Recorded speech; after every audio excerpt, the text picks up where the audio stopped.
The Mamluk or Slave Dynasty 1206 to 1290.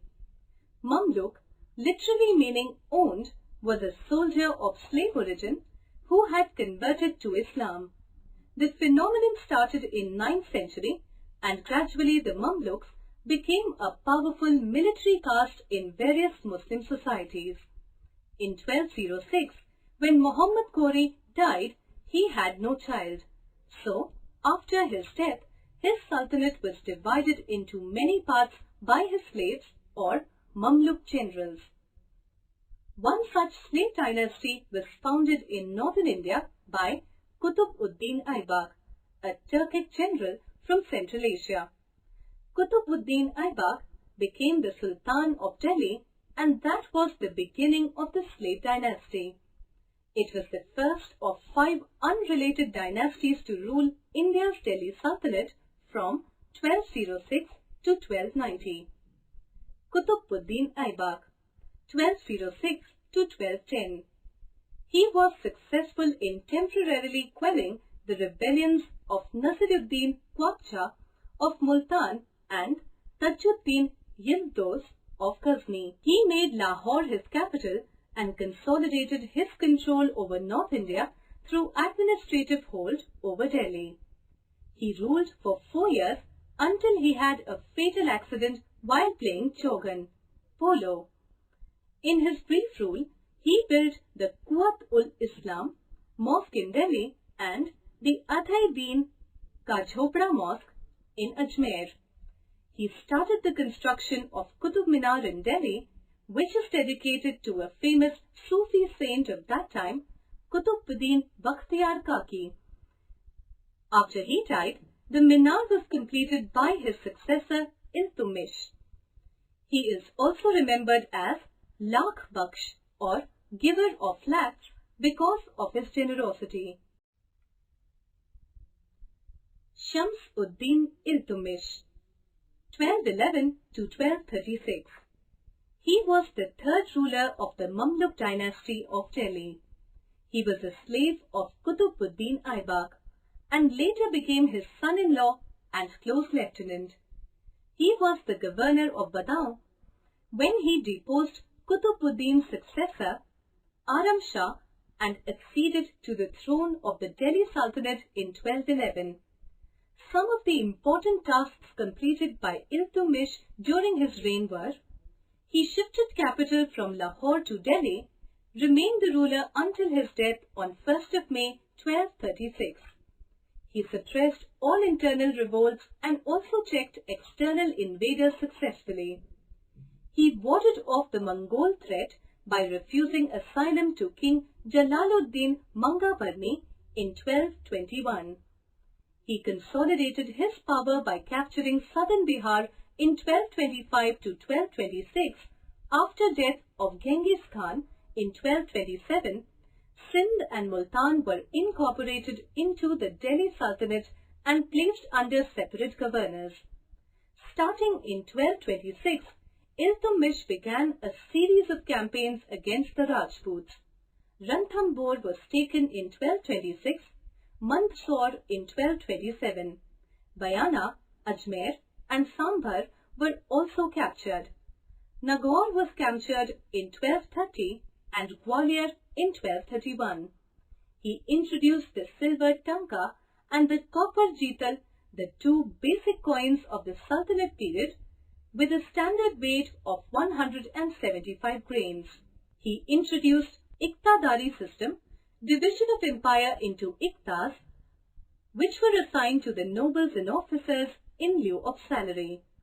He built the Hauz-e-Shamsi reservoir in Mehroli in 1230, which also has Jahaz Mahal standing on its edge, used by later Mughal emperors.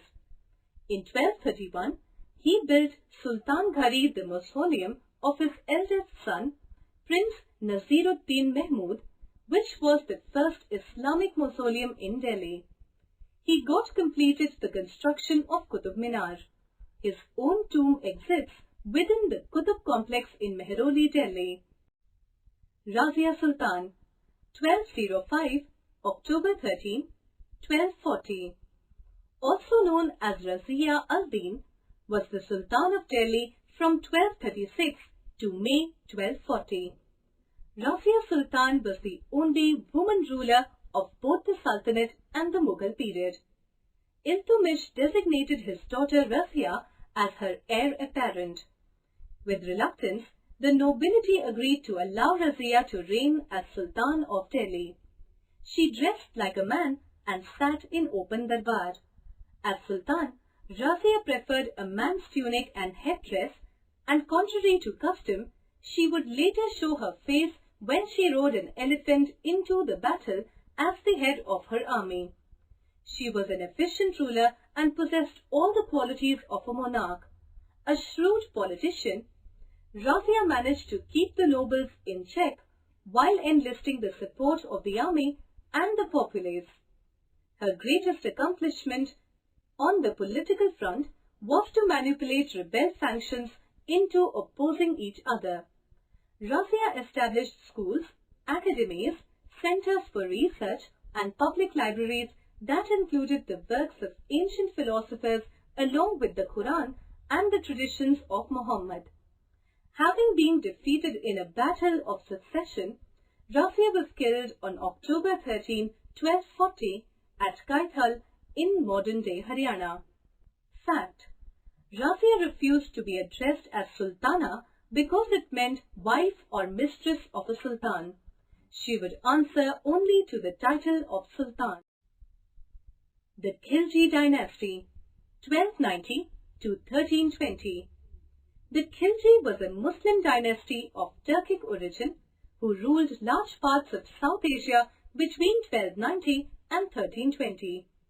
It was founded by Jalaluddin Firuz Khilji and became the second dynasty to rule the Delhi Sultanate of India. Jalaluddin Firuz Khilji, 1290 to 1296. His original name being Malik Firuz, he was the first Sultan of the Khilji dynasty. He built his capital at Kirughari, a few miles from the city of Delhi, and completed the unfinished palace and gardens of Sultan Kaikabad, whom he had succeeded. During his reign, a horde of more than 1 lakh Mongols invaded India. He managed to arrange a peace treaty with an invading Mongol army in 1292, in which a great-grandson of Genghis Khan named Algu embraced Islam. By 1292, Jalaluddin had invaded and brought into his control many Indian territories. He was succeeded by his nephew and son-in-law, Juna Khan Khilji, alias Alauddin. Fact: according to legend, Alauddin Khilji heard of the unparalleled beauty of Rani Padmini, wife of Ratan Singh. He went to Chittor with an intention to siege the fort and went in by saying that he wanted to see the Rani. Alauddin Khilji, 1290 to 1320. He is considered one of the greatest of sultans of Delhi. He came to power in a bloody coup involving the beheading of his uncle, Sultan Malik Firuz. Alauddin Khilji was a brilliant strategist and an outstanding military commander who was known for his ruthlessness. He repeatedly defeated the invading Mongols. He prefixed the title of Sikandar Sani, which means the second Alexander. Economic reforms and price control. Alauddin Khilji was an ambitious and a powerful king. His ambitious conquests required a standing and strong army. To maintain the army, he undertook various reforms. He took various steps to control the prices. He exercised supervisions over the market. He fixed the prices of all the commodities from top to bottom. Market officers called Shahna were appointed to keep a check on the prices. The defaulters were heavily punished. Land revenue was fixed and the grain was stored in government granaries. These market regulations and stability of prices were the wonders of his age. The soldiers, and the civil population were greatly benefited from these measures due to the low prices of the essential goods. Measures against nobles. On his accession to the throne, Alauddin Khilji had to face a number of revolts by the nobles and some of his own relatives. He studied the causes of these revolts and made some reforms to root out these. For example, he took back the land and property which had been given to the nobles as gifts or religious endowments. He set up an efficient spy system. Afraid of being overheard, no one could move about or talk freely. Severe punishments were given for disloyalty.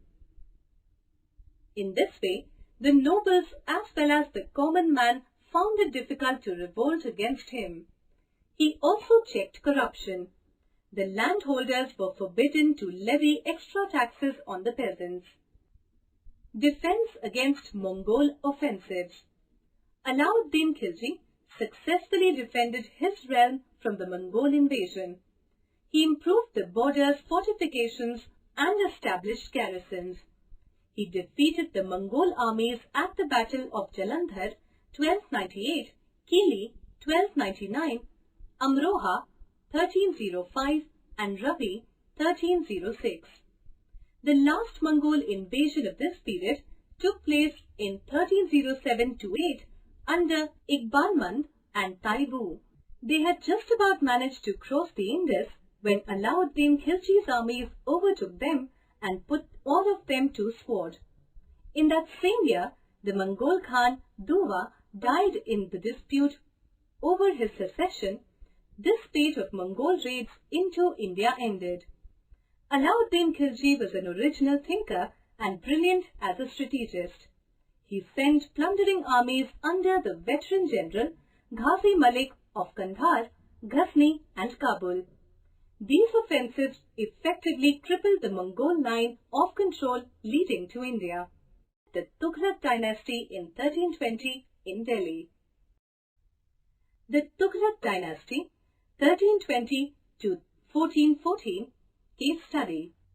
The Tughlaq dynasty was a Muslim dynasty of Turkic origin which established the third dynasty of the Delhi Sultanate in medieval India. Its reign started in 1321 in Delhi when Ghazi Malik assumed the throne under the title of Ghiyasuddin Tughlaq. The empire grew under his son and successor Muhammad bin Tughlaq. The lowest point for the dynasty came in 1398 when Turco-Mongol invader Tamerlane defeated 4 armies of the Sultanate on December 15, 1398. Subsequently, the Sultan Mahmud Khan fled before Tamerlane entered Delhi on December 18, 1398. Ghiyasuddin Tughlaq, 1320 to 1325. He had established himself as a great ruler. He removed corrupt officials from his administration. He reformed the judiciary and all existing police departments. He also reduced the land revenue to 1/10 of the produce. He was an efficient administrator and a capable military commander. He introduced a number of reforms for the welfare of his subjects and suppressed revolts in distant provinces. He restored peace and stability in Delhi Sultanate.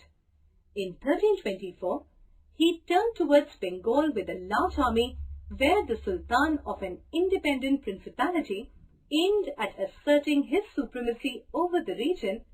He left charge of the government of Delhi on his son Muhammad bin Tughlaq.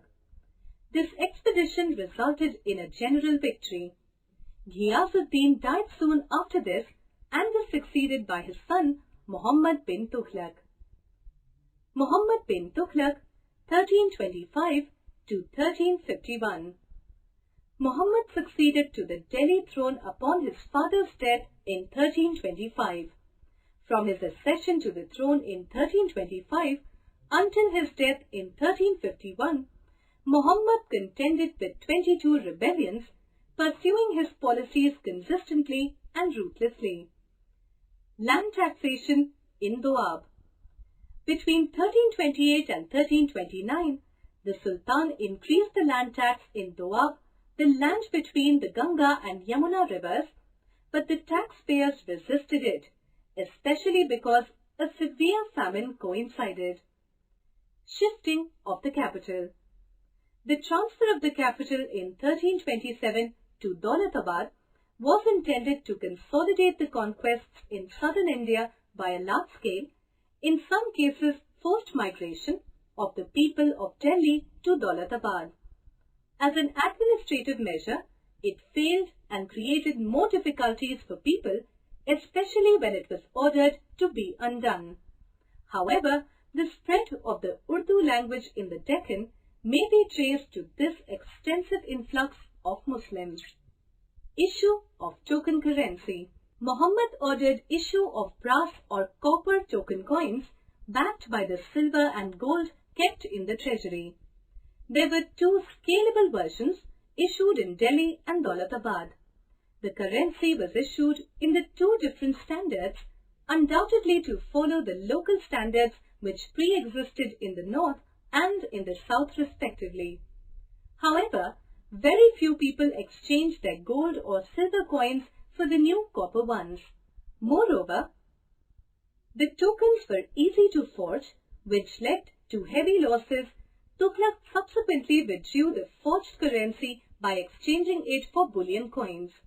This drained the treasury because he had to compensate the losers.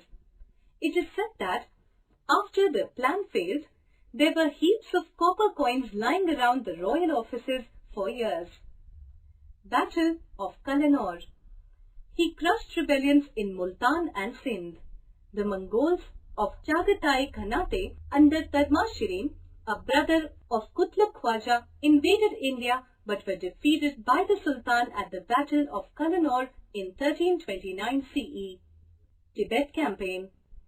In 1337 CE, an expedition was sent to Kangra Valley in modern-day Himachal Pradesh with a motive to expand and secure the northern borders of Sultanate up to Tibet. This campaign was defeated by the natives. Khorasan Campaign. Like the Tibet campaign, Muhammad dreamt of territorial expansion up to Khorasan in Persia, Central Asia. Huge funds were spent to raise a large army for this campaign. However, this campaign did not materialize and was abandoned by Muhammad, leading to disbanding of the forces. Decline of the Tughlaq regime. Muhammad also began to lose control over Bengal in Sonargaon, Lakhnauti and Satgaon. In 1341 CE, in Deccan, Hasan Gangu rebelled. In 1347 CE, a faction known as Amirs rebelled in Gujarat and Daulatabad but was defeated after a bloody battle. But taking advantage of the situation, Hasan Gangu invaded Daulatabad and established the Bahmani Sultanate, while the Sultan was quelling a new rebellion in Gujarat, hence losing Deccan. By the end of his reign, state institutions and infrastructure were falling apart, with disaffection and rebellion, mischief and sedition increasing day by day. Muhammad's last expedition against rebel Taghi ended with the death of Sonda in Sindh in 1351. Firoz Shah Tughlaq, 1351 to 1388, succeeded his cousin Muhammad bin Tughlaq following the latter's death from a fatal illness, but due to widespread unrest, Firoz Shah's realm was much smaller than Muhammad's. He faced many rebellions including Bengal, Gujarat and Warangal. Firoz probably learnt many lessons from his cousin Muhammad's rule. He decided not to reconquer areas that had broken away. He decided to keep nobles and the ulema happy so that they would allow him to rule his kingdom peacefully. In fact, almost all the rebellions during his rule were inherited from Muhammad bin Tughlaq. He allowed a noble son to succeed to his father's position and Jaagir after his death. The same was done in the army, where an old soldier could send his son, son-in-law, or even his slave in his place. He increased the salary of the nobles. He stopped all kinds of harsh punishments such as cutting off hands. He also lowered the land taxes that Muhammad had raised. He worked to improve the infrastructure of the empire, building canals, rest houses and hospitals, creating and refurnishing reservoirs and digging wells. He founded several cities, including Jaunpur, Firozabad and Hisar Firoza. In the mid-1350, she developed the city near Delhi, calling it Firozabad. Most of the city was destroyed as subsequent rulers dismantled its buildings and reused the spoils as building materials, and the rest was subsumed as New Delhi grew. Firoz instituted economic policies to increase material welfare of his people. Many rest houses, sarai, gardens and tombs were built. A number of madrasas were opened to encourage literacy. He set up hospitals for the free treatment of the poor and encouraged physicians in the development of Unani medicine.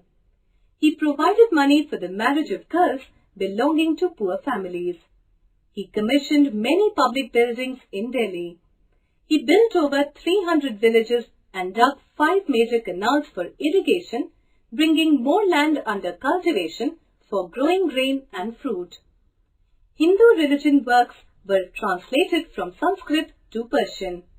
He had a large personal library of manuscripts in Persian, Arabic and other languages. He brought 2 Ashokan pillars to Delhi from Ambala district and Meerut and re-erected one of them in his palace at Firozshah Kotla. In 1368 CE, when Qutub Minar got struck by lightning, knocking off its top story, he replaced it with the existing 2 floors and faced with red sandstone and white marble. Sultan Firoz Shah Tughlaq's death led to a war of secession coupled with nobles rebelling to set up independent states. His lenient attitude had strengthened the nobles, thus weakening the Sultan's position. His successor, Ghiyasuddin Tughlaq II, could not control the slaves or the nobles. The army had become weak. Slowly, the empire shrank in size. 10 years after his death, during the reign of Naziruddin Mahmud Shah Tughlaq, Timur's invasion devastated Delhi. Decline of the Tughlaq regime. Muhammad also began to lose control over Bengal in Sonargaon, Lakhnauti and Satgaon. In 1341 CE, in Deccan, Hasan Gangu rebelled. In 1347 CE, a faction known as Amirs rebelled in Gujarat and Daulatabad but was defeated after a bloody battle. But taking advantage of the situation, Hasan Gangu invaded Daulatabad and established the Bahmani Sultanate, while the Sultan was quelling a new rebellion in Gujarat, hence losing Deccan. By the end of his reign, state institutions and infrastructure were falling apart, with disaffection and rebellion, mischief and sedition increasing day by day. Muhammad's last expedition against rebel Taghi ended with the death of Sonda in Sindh in 1351. Firoz Shah Tughlaq, 1351 to 1388, succeeded his cousin Muhammad bin Tughlaq following the latter's death from a fatal illness, but due to widespread unrest, Firoz Shah's realm was much smaller than Muhammad's. He faced many rebellions including Bengal, Gujarat and Warangal. Firoz probably learnt many lessons from his cousin Muhammad's rule. He decided not to reconquer areas that had broken away. He decided to keep nobles and the ulema happy so that they would allow him to rule his kingdom peacefully. In fact, almost all the rebellions during his rule were inherited from Muhammad bin Tughlaq. He allowed a noble son to succeed to his father's position and Jagir after his death. The same was done in the army, where an old soldier could send his son, son-in-law or even his slave in his place. He increased the salary of the nobles. He stopped all kinds of harsh punishments such as cutting off hands. He also lowered the land taxes that Muhammad had raised. He worked to improve the infrastructure of the empire, building canals, rest houses and hospitals, creating and refurnishing reservoirs and digging wells. He founded several cities, including Jaunpur, Firozabad and Hisar Firoza. In the mid-1350, she developed the city near Delhi, calling it Firozabad. Most of the city was destroyed as subsequent rulers dismantled its buildings and reused the spoils as building materials, and the rest was subsumed as New Delhi grew. Firoz instituted economic policies to increase material welfare of his people. Many rest houses, sarai, gardens and tombs were built. A number of madrasas were opened to encourage literacy. He set up hospitals for the free treatment of the poor and encouraged physicians in the development of Unani medicine. He provided money for the marriage of girls belonging to poor families. He commissioned many public buildings in Delhi. He built over 300 villages and dug 5 major canals for irrigation, bringing more land under cultivation for growing grain and fruit. Hindu religion works were translated from Sanskrit to Persian. He had a large personal library of manuscripts in Persian, Arabic and other languages. He brought 2 Ashokan pillars to Delhi from Ambala district and Meerut and re-erected one of them in his palace at Firozshah Kotla. In 1368 CE, when Qutub Minar got struck by lightning, knocking off its top story, he replaced it with the existing 2 floors and faced with red sandstone and white marble. Sultan Firoz Shah Tughlaq's death led to a war of secession coupled with nobles rebelling to set up independent states. His lenient attitude had strengthened the nobles, thus weakening the Sultan's position. His successor, Ghiyasuddin Tughlaq II, could not control the slaves or the nobles. The army had become weak. Slowly, the empire shrank in size. 10 years after his death, during the reign of Naseeruddin Mahmud Shah Tughlaq, Timur's invasion devastated Delhi. The Sayyid dynasty, 1414 to 1451. The Sayyid dynasty was the 4th dynasty of the Delhi Sultanate from 1414 to 1451. They succeeded the Tughlaq dynasty and ruled the Sultanate until they were displaced by the Lodi dynasty. The central authority of the Delhi Sultanate had been fatally weakened by the successive invasion of Timur and his sack of Delhi in 1398. After a period of chaos, when no central authority prevailed, the Sayyids gained power at Delhi. That 37-year period of dominance witnessed the rule of 4 different members of the dynasty. Khizr Khan Sayyid, 1414 to 1421. He was deputized by Timur to be the governor of Multan, Punjab, Deepalpur and parts of Sindh. He took Delhi from Daulat Khan on May 28, 1414 and founded the Sayyid dynasty. He began his rule by June 6, 1414, but he did not take up the title of Sultan and nominally continued to be Rayat-e-Ala, vassal of the Timurids, initially of Timur, and after his death, his grandson and successor Shah Rukh, Mubarak Shah Sayyid, 1421-1434. He had the potential to revive the lost glory of the Delhi Sultanate, but the nobility was not in his favor. Despite his visionary outlook, Mubarak Shah could do nothing much for the Sultanate as most of his time and energy was spent in controlling and pacifying the nobles. His nephew, Muhammad Shah, succeeded him in 1434. Muhammad Shah Sayyid, 1434 to 1443. The nobles made things more difficult for Muhammad and became a powerful force for him to handle. He managed to occupy the throne for 9 years. Before dying, he called up his son Alauddin from Badaun and nominated him as his successor. Alauddin Alam Shah Sayyid, 1443 to 1451. He was the last ruler of the short-lived Sayyid dynasty. In 1443, Behlul Khan Lodi attacked Delhi, but he did not succeed. During the reign of the last Sayyid ruler, Behlul again made another unsuccessful attempt to capture Delhi in 1444. Finally, Alauddin Alam Shah voluntarily abdicated the throne of the Delhi Sultanate in favor of Behlul Khan Lodi on April 19, 1451 and left for Badaun. He continued to live there till his death in 1478. The Lodi dynasty, 1451 to 1526. This was an Afghan dynasty that ruled northern India from 1451 to 1526.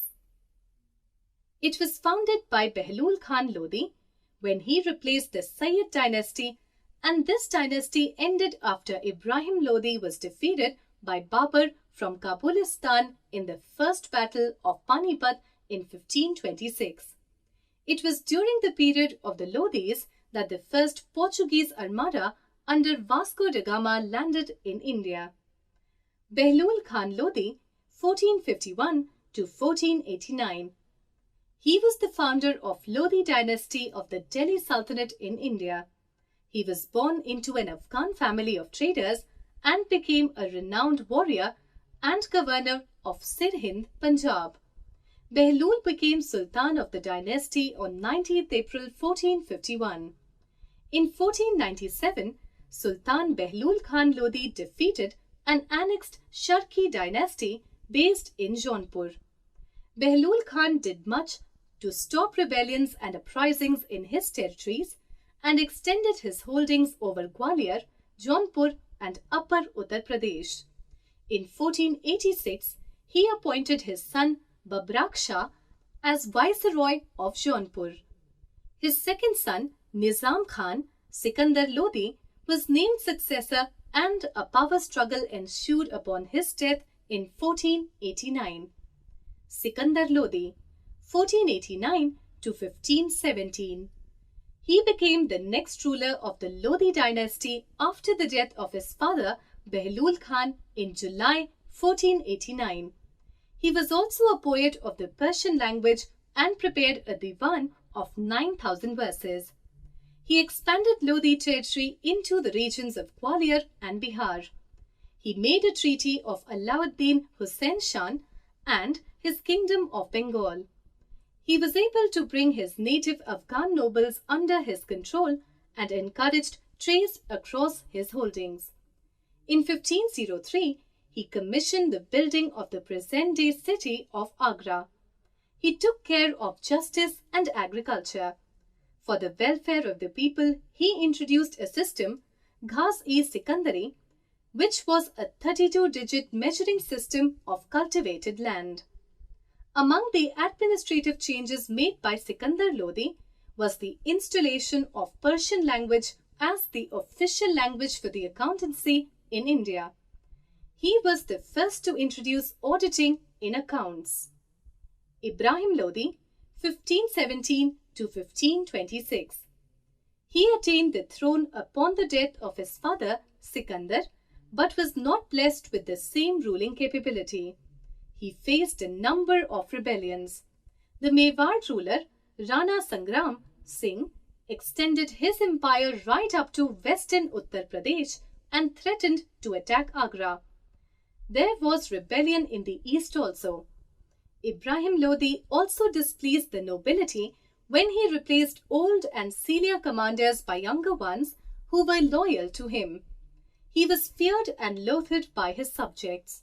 His Afghan nobility eventually invited Babur to invade India. Ibrahim died on 21st April 1526 in the First Battle of Panipat, where Babur's superior artillery and desertion of many of Lodi's soldiers led to his downfall, despite commanding a much larger army than Babur.